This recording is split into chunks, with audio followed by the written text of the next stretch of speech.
What's up, guys? Artem MMA Analysis here. Going to be talking about UFC Fight Night Dern versus Jan. This is definitely one of the worst fight nights on paper that we've seen in a long time. I know it was probably going to be a great card, and that statement is gonna mean nothing. But on paper, you look at this card, half the roster is fighting for their position to stay in the UFC, and then the other half is over 35 years old. Honestly, this is probably the oldest card on average age that we've probably ever seen. And we'll get into those fights, and I'll let you guys know what I mean by that. But man, this is such a weird fight card. This is such a terrible poster. It looks like a spy movie. Like what are we doing then? Like what? We get 2 weeks off. Well, we get 1 week off UFC, and we come back to this. I'm a little bit upset, but let's just get into the predictions, and let's make some good picks hopefully. And in the first fight of the night, you got Randy Costa taking on Guido Kennedy, and this really should be a layup for Randy Costa, or at least this is kind of what the UFC is expecting it to be. Like Randy Costa to come back, get a win, and then maybe make something happen after that, because he does have really good kickboxing, he does have good power on the feet. Guido Kennedy, he's almost 43 years old. I'm campaigning for Guido Kennedy to fight Rosas Jr. I think that's a fight that makes sense. The 18-year-old, at the time that the fight's probably going to roll around, versus the, at the time, 43-year-old Guido Kennedy. That's like a 25-year age difference. I think that's a great fight. But we're here to talk about Costa versus Kennedy. Kennedy's pretty powerful, man, and he knocked out Chris Moutinho, which is something that Sean O'Malley couldn't do, and I thought that Chris Moutinho was actually going to win that fight, but in hindsight, maybe Chris Moutinho isn't quite UFC level. And if Randy Costa loses this one, man, then maybe in hindsight he's not UFC level either. This is really a fight that I think that the UFC is trying to get Costa to win. They gave Kennedy Chris Moutinho to get Chris Moutinho a win in the UFC. You know what I mean? That's probably why they did that. Costa's going to be a little bit taller. He's got the range advantage. He's definitely got the striking advantage. He's a big kickboxer. He's got power in the hands as well. Kennedy could catch him maybe later on in the fight, but in the first round, Costa's going to be pretty live. He had a great first round against Yanez. Didn't look amazing against Kelly, to be fair, but looked incredible in the first round against Yanez. Really brought it to him, and then knocked out Jonah Newsom. Knocked out Boston Salmon, who we now know has a pretty bad chin, but it is what it is. Lost to Brandon Davis. Like, I don't know, man. Maybe Randy Costa was signed to the UFC a little bit too early on in his career, and I don't think that's a bad statement to make. This guy was really signed early on into his career. At the time, he was only 4-0, making his debut. I mean, all first round finishes over guys who are not the best records. Like, I don't know. I guess in hindsight, they should have given him more time to develop, but this should be a bounce back fight for Costa. He should get a KO. Kennedy, if he's going to win, he should get a KO himself, but Costa really should win this fight. I mean, I'd be quite surprised if he doesn't. And the next one, you got Yulisha, Stoli, Rinko taking on Chelsea Chandler. And at the time of making this video, man, I'm still not certain on who's going to win this one. If Yulisha's going to win, it's going to be by submission, and it's going to be by armbar. This girl has a lot of submission wins, and the only by armbar. It's actually kind of weird that her only submission wins have come by armbar. 10 wins by submission, one by decision, all of them by armbar. So I guess you know what Chelsea Chandler is going to be trying to defend, but also she has like that left way experience, which is like crazy boxing, I guess is how you describe it. It's kind of insane. There's like headbutts allowed, this and that. Yeah, it's pretty savage stuff. Chelsea Chandler, her striking's not bad, that it's not great. Like, she throws a lot of volume, and it's pretty offensive. There's not a lot of defense there. It's all offensive, which maybe could work against Stoli Rinko here. Chandler's also got good grappling. I believe that she's somewhat affiliated with the Nick Diaz army in a way. I mean, she is from Stockton, but I have heard a couple of things that maybe she's trained there every now and then, but I don't know, man. If Chandler's going to win this one, it's going to have to be by a grinding decision on the ground, or maybe just landing with more volume on the feet. If Stoli Rinko's going to win, it's going to be by submission, and just for that reason, I feel like Chandler's got more paths to victory, so I'm going to side with that. But I don't really like this too much because the fight's at 140 pounds. I'm going to do it 135. But it's changed to 140 because in an interview, Chandler said that she had something wrong with her. But I can't remember what exactly it was, but she couldn't get the weight down, so it's now 140 pounds, which is really weird, and maybe in the future she's not actually going to try and fight at 135, so could be interesting there. I don't know. I'm still gonna pick Chandler by decision. I mean, if someone's telling you that they're super confident in this fight, I mean, I would be very surprised. In fact, I would almost say that they might be lying to you because it's a tough one. But at the end of the day, if Yulia Rinko loses this fight, she shouldn't be in the UFC. Like, you could say, oh, well, she's coming off a win. Well, you can't come off your first win in the UFC and then lose to someone making their UFC debut. That just kind of proves that you're still not ready. You know what I mean? So this is really a win or go home for Stoli Rinko. Although I said that about her Alexis Davis fight, and I'm pretty sure I said that about her Julia Avila fight as well. And she's still here, so yeah, I don't know what she's doing. Um, she must have a really good manager anyway to still be in the UFC. But yeah, I'm going to be going with Chandler. Not confident whatsoever. I don't even think that her wins are that good. Everyone's like, oh, undefeated Courtney, or undefeated 4-0 Olivia Parker. I believe she was 38 years old at the time.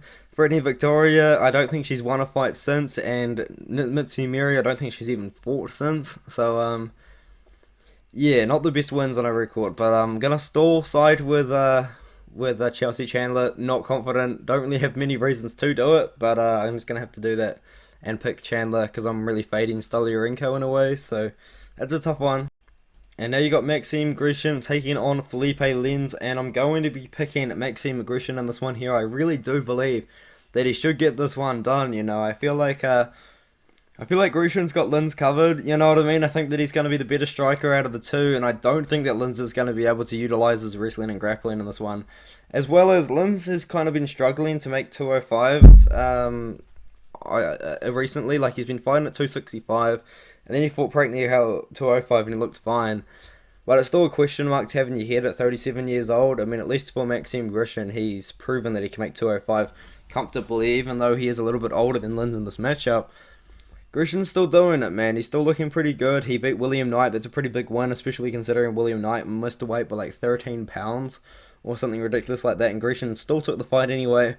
But I think it's because he missed weight so badly against Justin Jacoby. I think he weighed in himself at 210 pounds. So maybe my saying of him being able to make weight comfortably could be very untrue. Yeah, he weighed in 210 pounds. He did. He missed weight a lot. But yeah, I mean, Grisham looks fine. I think that he should be able to beat Lenz. I think he's the better striker for sure. I think he's going to be able to neutralize the grappling of Lenz. I don't think that Lenz is going to be able to use his wrestling and grappling. I think he's going to be forced to strike with Grisham, and if he does, I think that Grisham really should be able to win this matchup. So, gonna side with Grisham by decision. I'm pretty confident in it as well. I don't think Lenz should be able to get takedowns, but if Lenz starts getting takedowns on Grisham, then I'm gonna start to panic.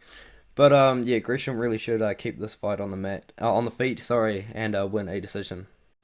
And now you got Brendan Allen taking on Krzysztof Jotko, and it's a little bit of a tough one because I'm seeing a lot of people side with Jotko in this matchup.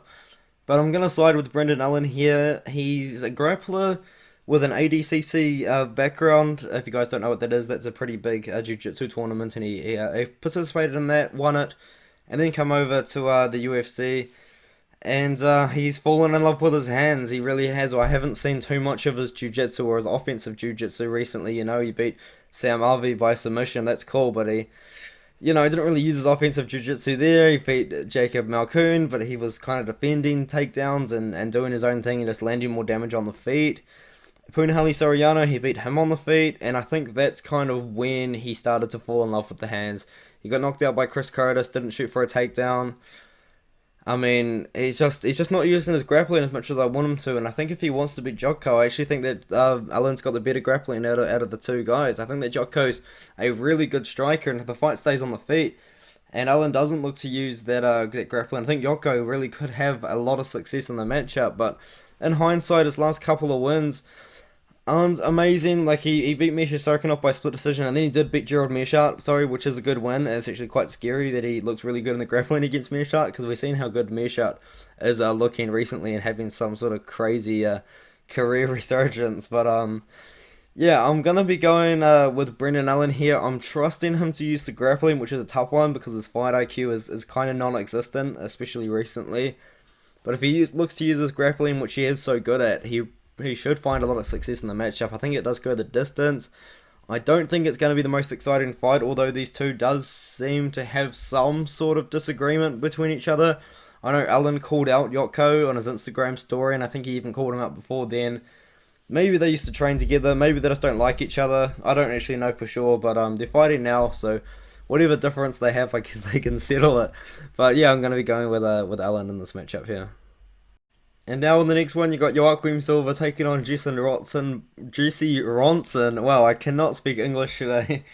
And I'm picking Joaquim Silva in this matchup here. It's a pretty tough one. I think either guy could find a finish. Joaquim Silva's been very chinny recently, which is pretty difficult when you're fighting Jesse Ronson, who does actually possess some sort of power on the feet. But yeah, I'm gonna be going Joaquim Silva. I think Jesse Ronson showed just a lack of grappling against Rafa Garcia, and I think Joaquim Silva, if he really, really wants to win this matchup, he should grapple with Jesse Ronson here. If Jesse Ronson and Joaquim Silva fight on the feet, it would be a very fun fight. Both guys are pretty exciting strikers. Joaquim Silva does throw a lot of volume, but his chin recently, man, is scary. You know, he got knocked out by Ricky Glenn, and they didn't even look like that powerful of shots. And then he got knocked out by Nasrat Haqparast, which was a pretty big shot, to be fair. He lost to Vince McCall by decision, but Vince McCall's not going to be knocking you out, you know, like that Ricky Glenn KO is a little bit scary. Like it doesn't look like that shot should have knocked him out. Like that is what it is, man.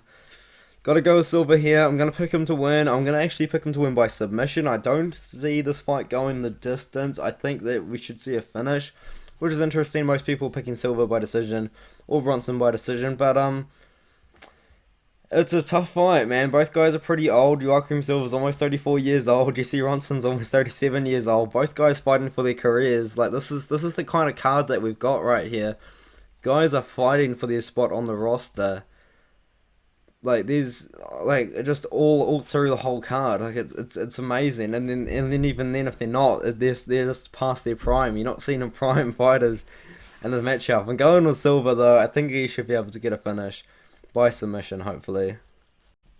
And now you got Jessica Penne taking on Tabitha Ricci, and a lot of people are pretty high on Tabitha Ricci in this matchup, and I think it is for a pretty good reason. She really should win this fight. It should be a pretty good opening for her to make something happen in the rankings. She's pretty young. She's not 28 years old, so she's a pretty young prospect. Fighting Jessica Penne, who's almost 40 years old, especially as a female fighter.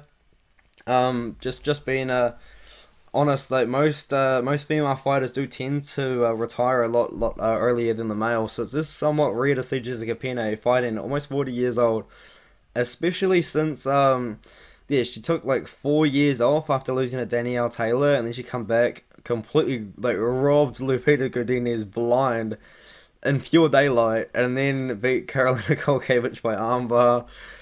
And then she lost to Dakota, who boxed her up, kicked her legs out from underneath there, made her look like she didn't know how to strike whatsoever, which is probably true. But Tabitha Ricci, I think what she's going to try and do is look for takedowns, or at least kind of be active in the clinch. And I think when she does get the fight to the mat, she does have pretty good jiu-jitsu herself. Obviously, Jessica Penne is a good grappler as well. But I think at this point in both of their careers, Ricci should be the overpowering grappler, and she should be able to win this fight.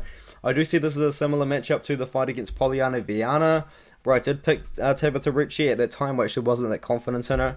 But now I think that Tabitha Ricci really should be able to win this matchup against Jessica Penne, who's almost 40 years old. They're both grapplers. Ricci should be the stronger grappler out of the two, and I'm just going to trust that she can win a decision over Penne, who's just a little bit past her prime at this point. You know, she's almost 40 years old. It's not something you see a lot as a woman's fighter at all. So got to go with Ricci.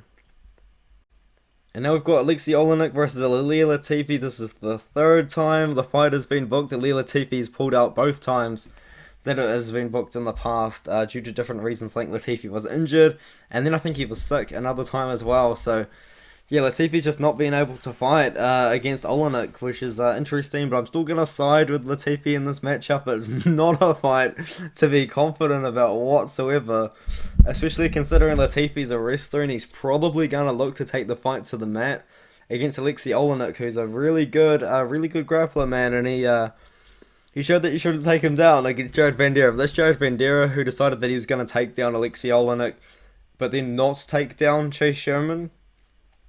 So yeah, I don't really know what Jared Vandeera does when he's trying to come up with the game plan, but maybe you should call me because I think if you're fighting Alexei Olenek, you want to keep the fight on the feet for the most part, and if you're fighting Chase Sherman, you don't want to stand and box with him because that's literally Chase Sherman's strong suit is his boxing. So maybe hit me up, Jared Vandeera. I know you've got a massive fight coming up, so maybe I can help you out a little bit. But yeah, I'm going to be picking Ali Latifi in this matchup. Yeah, I think that Ali Latifi should win this one. Hopefully, is just as my prediction. You know, Ali Latifi. A lot of people call him the human fridge, which is so disrespectful, but it's still kind of funny at the same time because it is a little bit true. He's a little bit shorter than Olenek. Olenek is probably the bigger guy out of the two. But Olenek is over 45 years old now, and Ali Latifi's not even 40. So yeah, I don't even know what to make of the ages of the two. These guys are both pretty old, even for the heavyweight division. But I'm gonna trust Latifi to get a takedown and stay safe on top for 3 rounds, which is a tough ask against Olenek. Because even if the fight's on the feet, both guys they're not bad strikers. They're just very unorthodox. So yeah, it's a weird one, man. I'm still gonna side with Latifi here. A lot of people picking knockout. I'm not too confident in the knockout idea. I'm thinking more of a decision by grinding out a decision. I mean, Ali Latifi hasn't got a knockout in what is probably over 5 years, so I don't really know where everyone's getting this knockout from. Because yeah, I guess Olenek was knocked out by Dalkaus and Derek Lewis, but they're much better strikers than Latifi, in my opinion, at least anyway. So you should be going with Latifi. Decision is my prediction, not a fight to be confident in though. Now we've got Mike Davis versus Vyacheslav Borchev, and I was the lead conductor of the Vyacheslav Borchev hype train, and I still am the lead conductor of the Vyacheslav Borchev hype train. Do I look like someone that's ready to give up on Vyacheslav Borchev right now? No, come on, Vyacheslav Borchev. I really hope that he gets it done, man. I've been the hype train of Vyacheslav Borchev since he won his Dana White's Contender Series fight, which is not very long whatsoever. But in that fight, in the prediction, I was so close to picking Borchev because at the time Borchev was in like 4-1, I believe, in his career. So it would have been really risky of me to do that. But in hindsight, I should have just done it, man. But he knocks out Chris Duncan, who's probably one of the chinniest lightweights I've ever seen in my life, and he's actually in the UFC right now, so maybe they could do a rematch and get Borchev a free win. But yeah, Borchev, this guy's striking is incredible. I did a really big, deep dive on Borchev when he took the fight on short notice against Chris Duncan, because I was kind of thinking, why are they giving a guy that's 4-1 an opportunity on the show? And this guy's got like over 200 amateur kickboxing fights. I believe he was a Russian national kickboxing champion. I believe he was a K1 kickboxing champion as well. This guy's kickboxing is insane. I know Mike Davis has really good kickboxing himself. And he's a guy that can mix it up with the wrestling and grappling, which is a little bit of a problem because Vyacheslav Borchev, his big weakness has been exposed big time by Mark Diakase, who just out-wrestled him for 3 rounds. And honestly, made Borchev look like he didn't really know what he was doing when he was trying to defend the takedowns, and that's just being brutally honest, and it's just the truth of it, which is kind of strange because he trains at Team Alpha Male. You would think that those guys would help him out in the wrestling a little bit, but Mark Diakase, man, he's really turned the wrestling boots on, and he's looking quite good as a wrestler, which is quite crazy because Diakase used to be a very entertaining striker. Now he's one of the more boring fighters on the UFC roster, but Mike Davis, on the other hand, very exciting fighter. Recently, hasn't fought recently, but he did defeat Mason Jones, took his O from him, knocked out Thomas Gifford, who's not in the UFC anymore, lost to Gilbert Burns. It's not a loss that you can cry about too much, especially on your debut. But Mike Davis, very good striker. There should be an amazing fight if it's striking. I think Davis is going to try and get takedowns, but I'm just trusting Borchev here. I'm still gonna lead the train, Borchev. I'm still on your side, brother. But if he loses this one by getting out wrestled, especially to Mike Davis, who I personally see as more of a striker, I don't know. Maybe I'm gonna have to let Johnny K Picks be the conductor of the hype train. Maybe I think that might be the good move. But yeah, I'm picking Borchev by KO. Hopefully he gets it done, man. Come on, Borchev. And then you got John Castaneda taking on Daniel Santos. And this is a very interesting matchup, man. It's actually a weird fight to make. You know, John Castaneda, 2-1 in the UFC, just beat a really good prospect in Miles Johns recently and looked amazing in that matchup. And they're giving him Daniel Santos, who's 0-1 in the UFC. His last fight was against Julio Arce, and his last fight before that was almost 3 years ago. This guy coming to the UFC off like a 2-year layup for Julio Arce. Had some success, but it wasn't a great fight for him. And now they're giving him John Castaneda. It's a little bit of a weird one because I feel like if you're going to use Daniel Santos at this point, you would either give him a guy that you know that he's going to beat, or you would give him a young up-and-coming guy that you're going to assume is able to beat Daniel Santos. I don't really quite understand the matchmaking here because I do think John Castaneda really should win. If Daniel Santos wins, he's going to make me look like a complete idiot. But Castaneda really should win. I think he's going to use his wrestling as grappling in this matchup here. He knocked out Eddie Wineland in the first round, which doesn't mean much, to be brutally honest, in 2021, which is when it happened. Miles John's win, though, was great. Like, he looked amazing in that matchup. He really did. And he did get dominated by Nathaniel Wood. We took that fight on short notice, and at the time, Nathaniel Wood was a good bantamweight prospect. Now he's at featherweight, which is a little bit of a weird move, but I guess he's looking pretty good there. So, yeah.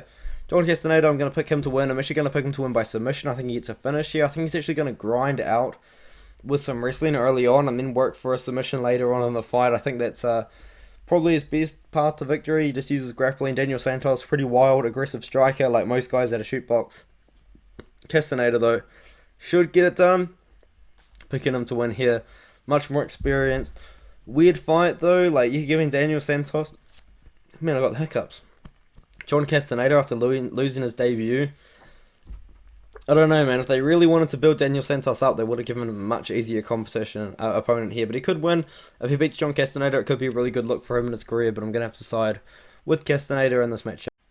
And in this next fight, you got Sodiq Yusuff taking on Don Chinese. And it doesn't happen often. It's a little bit of a rarity.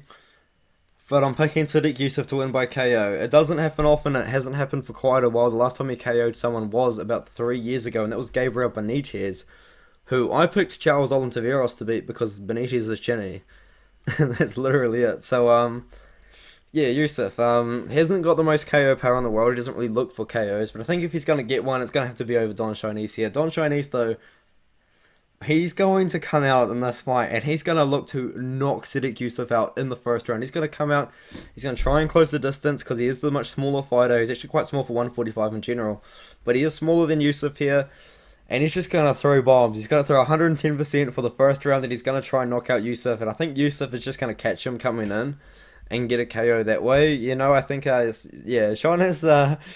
I don't know, the way that this guy fights is actually very entertaining. He looks for the first round KO. He's actually getting it over this guy that was 9-7, former UFC fighter Cody Pfister, but Pfister looked terrible in that matchup. The GOAT, Jay Ellis, who was 16-104 at the time. I think Jay Ellis might have been coming off a win in that matchup here, because Jay Ellis recently beat a guy that was 14-3, which is just absolute madness. Don't ask me why I keep tabs on Jay Ellis' career, but I do. It's actually quite interesting, to be honest. He fights a lot of up-and-coming fighters. Like, you never know, this guy Scott Gibbons could potentially make it into the UFC. Don Chinese did off beating him. And there's 14-4 Rodrigo Almeida. He's 15-100, and then he submitted him very early on to the fight. What a legend. He's also beaten Gerald Mearshart as well. He's also fought so many UFC fighters. Conor Matthews fought on Dana White's Contender Series recently. Let's have a look. If we keep going back, we're gonna see some big names here. I'm telling you guys, you gotta trust me. It's taking a lot longer than I thought. But Zach Otto, I think he ended up in the UFC at one point. Dan Murray, I think he's ended up in a big stage somewhere. Colby Covington 4-0 for the 13-56.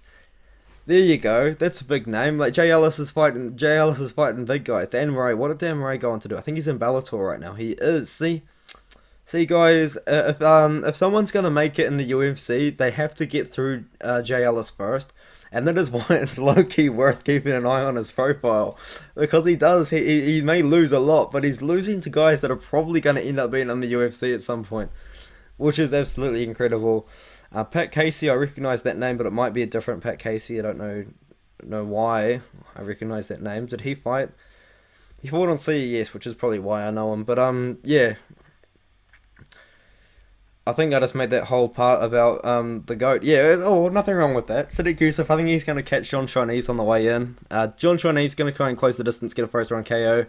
Don't think it's going to happen. I think Yusuf catches him and puts him out. I don't think he puts him out badly. It's Sadiq Yusuf, but I think he's going to get a knockout or at least a finish in this matchup here. And I think it's going to happen in the first or second round.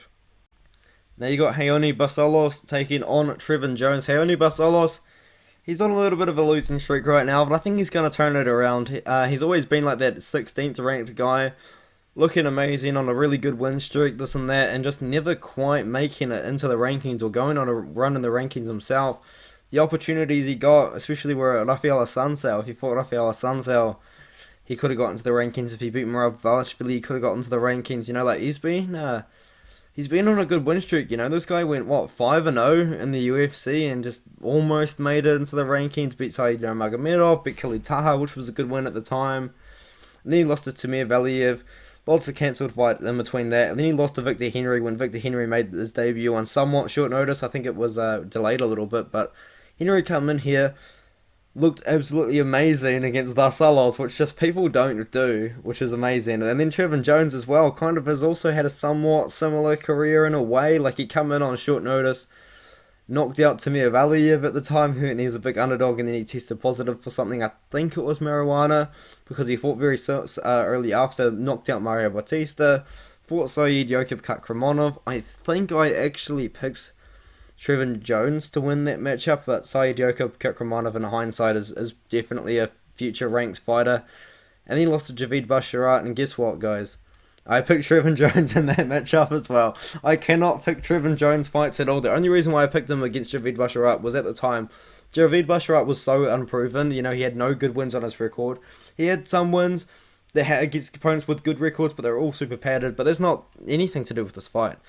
Raoni Barcelos, I think he should win this one. He's been like the 16th ranked guy for so long. He's 35 years old, but I think he should still be able to outvolume Trevin Jones, stay away from his power, and just win the fight by decision. It's just how I see it going. I know Jones actually does have good jiu-jitsu. He does have a good grappling base, but I think Barcelos, even if the fight's standing, I think he should have quite a bit of success in the matchup just by throwing more volume, just beating Trevin Jones. I mean, Trevin Jones is probably a very life underdog. In fact, I'm actually considering taking him in the matchup, low-key. But I can't trust him. And I can trust Raoni Barcelos, even though he hasn't won in almost 2 years. I can still trust him, you know, so I'm going to pick Barcelos here. And now you got the co-main event of the evening. You got Randy Brown taking on Francisco Goat Naldo. I've got to go with Randy Brown here. I think he lost his last fight against Chaos Williams, which is why he's not getting a ranked opponent here and why they're going to make him fight the king, the GOAT himself, Francisco Trinaldo. 44 years old, still doing it. 5'9" at 170. Still doing it, man. Still beating pretty good opponents. Beat Danny Roberts, had him hurt it multiple times. Couldn't finish him though, which was interesting. Fought Dwight Grant, couldn't finish him either. Both guys don't have the best chins for 170. Lost to Muslim Salikov, but that kind of happens, you know. Knocked out Joe Herbert, beat John Makdessi. Like this guy's the GOAT, man. He's been like over 40 years old for 4 years. I don't know where I'm getting. The point is, this guy has been he's been old, man. He's old for MMA, sorry, and he's been looking really good against young up and coming fighters like Randy Brown. But Randy Brown, he ain't a young prospect anymore, man. This guy's 32 years old. If he wants to make something happen in the rankings, he has to make it happen now.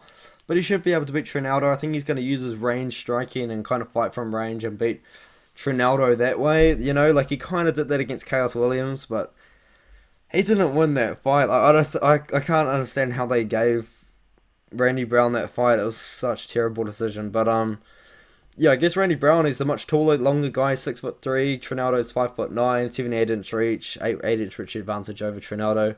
And he does use that range. He does have a pretty weird, patient style. It's actually not the most exciting to watch, but it is still a pretty good fight. It should be exciting. I think that Brown should win a decision. I don't think with his patient style that he fought Chaos Williams with, he's gonna get a finish over Trinaldo.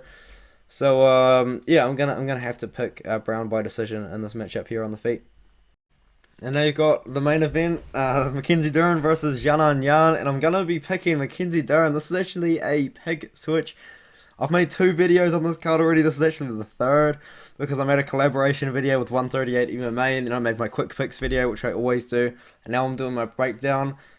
I'm picking Dern. Oh, no, I can't believe I'm picking Dern. Oh, I'm gonna do it though. I've always thought that Yan will be able to keep the fight on the feet and just box her up, and just completely kind of disregard Dern's wrestling and grappling, because Dern's got amazing jiu-jitsu, but her wrestling is not that great, and her striking is terrible.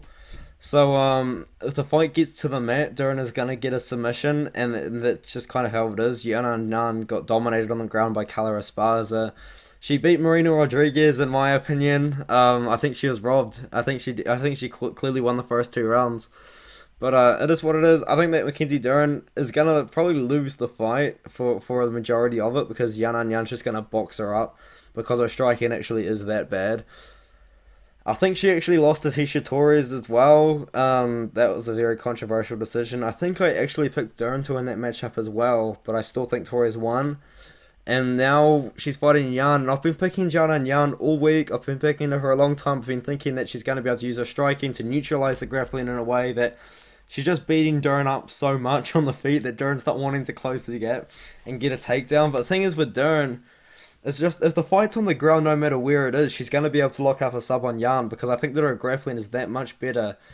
And I don't see Yan making like insane quick improvements in 6 months, 1 year's time, to be able to keep up with Dern's grappling. I just don't see that happening. I think Dern should get the submission here, and maybe if she wins, does she get like a title shot? Like, does that happen? But the problem is, if she fights Weili Zhang's probably going to knock her out in the 1st or 2nd round, because her striking is that bad. Like, Mackenzie Dern's striking is shockingly bad.